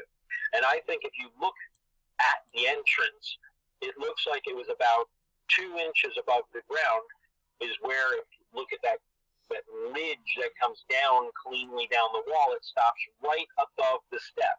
So that would be enough to allow water to seep in, but would be low enough so the air would never, or the gas, would never get low enough to bubble out that side. It would bubble out the other side, which is at a higher elevation.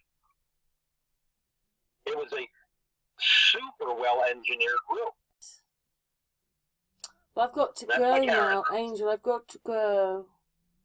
Well, you go. Oh, and by the way, if you just hit the X in the top left corner, you'll see exactly where you are on the plateau. Oh, have you pressed that? Oh, right, there you go. But, Angel, thank you for calling me in the video. But what did I say that was so interesting that you had to put my name in there? I didn't have to. I can change it. If you don't want it, I can change it. No, it's fine. But what did I say that was so interesting? You asked me about it. You were one of the first people who were inquisitive about a year or two ago about that particular room, and I have to give it a name. It's my theory. It's my thing. So why not call it of the person who was most interested in it? Oh, it's very sweet of you. But I do enjoy our hangouts very, very much indeed. So instead of being the pyramid of Antikythera, whatever the hell that is, it's the Karen build. I don't even want to call it. This is my build. Because there's no fire in that building. It's not a pyramid. It's only I'm going to start arguing with you for this. The Great Keeper, and everything else is just a monolith construction. Would you like it if some of the other pyramids in Europe did have arcing marks in them? Would you like that, or do you think this... I still have my fingers and toes crossed about the Bosnian pyramid, and I do hope that this was not the only one of its construction. However,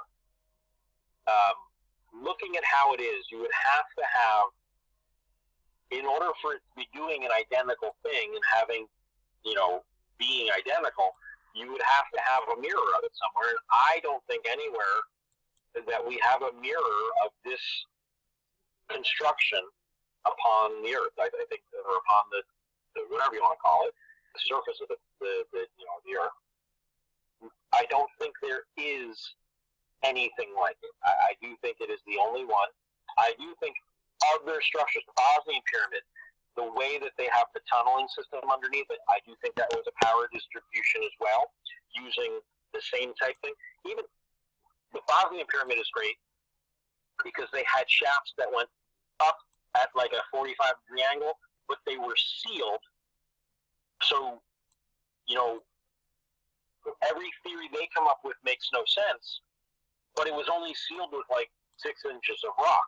If you have static electricity, 6 inches of rock is not a problem. The static electricity will resonate through it. Just, that's what static electricity does. If you have an abundance of static electricity riding on the surface of the water that are in those tunnels, and all those tunnels are flat as flat can be. They're walking around there. They've got like 6-8 inches of water in it across the entire tunnel system. That's because Static electricity doesn't ride in the water, it rides on the surface of the water, technically. So I do think that was a distribution. The water doesn't have to flow up the tunnels, and water in the tunnel that's coming from the top. And the static electricity will find the path of least resistance, which will be the watcher over the ground, which has the greater resistance factor.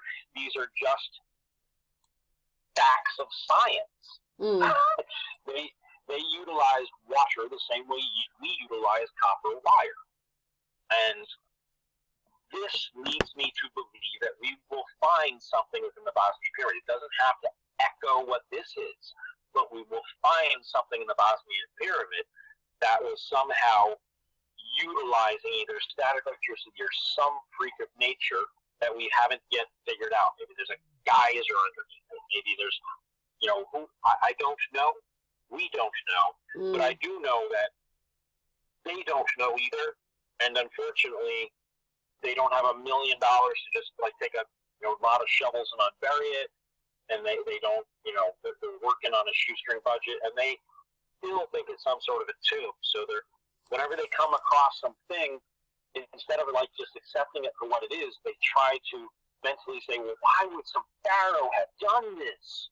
I don't understand why the pharaoh would have done it. It's got to be a tomb, hasn't it? Tomb theory suggestions say they had to hide the spirit channel. You know what? I'm not intelligent like you, but it's obvious to me it's not a tomb. You're not intelligent. No, I'm not as intelligent as you. But Angel, I've got to go. That's one thing I know is I've got to go.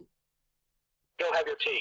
But thank you very much for more explanation. You have a great day. Catch you later.